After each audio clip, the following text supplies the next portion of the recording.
અમદાવાદ હવે આરોગ્ય સેવા ક્ષેત્રમાં વધુ એક મહત્વપૂર્ણ સિદ્ધિ તરફ આગળ વધ્યું છે, જેમાં કેન્સર જેવી ગંભીર બીમારીની સારવાર માટે શહેરમાં હવે અદ્યતન ટેકનોલોજી અને અનુભવી નિષ્ણાંતોની સાથે માનવતાભર્યો અભિગમ ધરાવતું કેડી કેન્સર સેન્ટર શરૂ કરવામાં આવ્યું છે.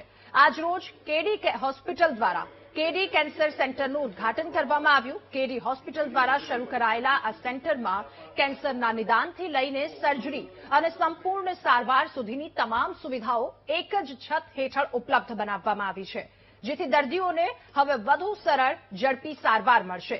આ સેન્ટરમાં વેરસા એચડી લાઇનર, ડિજિટલ પેટ સીટી અને રોબોટિક સર્જિકલ સિસ્ટમ જેવી અદ્યતન ટેકનોલોજીનો સમાવેશ કરવામાં આવ્યો છે. હોસ્પિટલમાં મેનેજમેન્ટ અનુસાર આધુનિક સુવિધાઓનું કેન્સરનું વધુ ચોકસાઈભર્યું નિદાન અને દર્દી કેન્દ્રિત સારવાર શક્ય બનશે. કેડી હોસ્પિટલ સેન્ટરમાં સર્જિકલ, મેડિકલ અને રેડિયેશન ઓન્કોલોજી સહિતના વિવિધ ક્ષેત્રમાં નિષ્ણાંતો ફૂલ ટાઈમ ઉપલબ્ધ રહેશે. આગામી સમયમાં બોન મેરો ટ્રાન્સપ્લાન્ટેશન જેવી અદ્યતન સુવિધાઓ શરૂ કરવાની યોજના હોસ્પિટલ દ્વારા વ્યક્ત કરવામાં આવી છે. આજે ઉદ્ઘાટન પ્રસંગે કેન્સરને માત આપનાર કેન્સરના દર્દીઓનું સન્માન પણ કરવામાં આવ્યું હતું.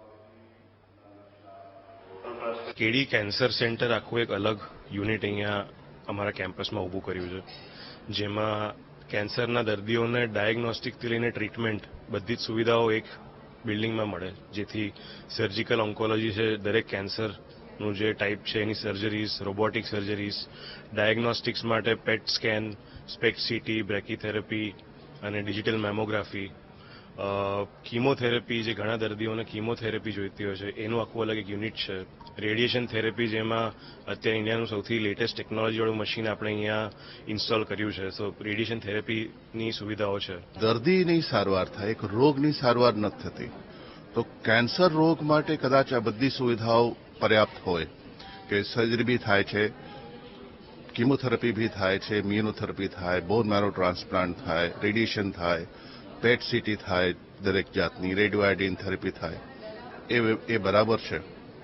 પણ કદાચ કોઈ દર્દીને ડાયાબિટીસ હોય, હાઇપરટેન્શન હોય, હાર્ટ ડિઝીઝ હોય, કિડની ડિઝીઝ હોય, એવી ઘણી બધી, તો એક જ્યારે દર્દીની વાત કરીએ તો એક સ્ટેન્ડ અલોન કેન્સર સેન્ટર કરતા મને લાગે છે એક મલ્ટી સ્પેશિયાલિટી સેટઅપની અંદર કેન્સર સેન્ટર હોય તો એ દર્દી માટે વધુ લાભકારક હોય છે.